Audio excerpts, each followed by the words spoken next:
อนลอยเฝ้าคอยแอบมองเขาอยู่ดาแปลกใจไม่เบานี่ใจของเราเป็นอะไร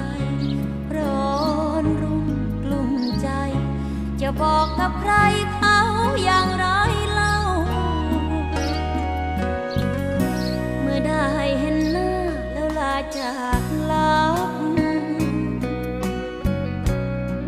เหมือนกับจิตใจวูบหายกระวนกระวาย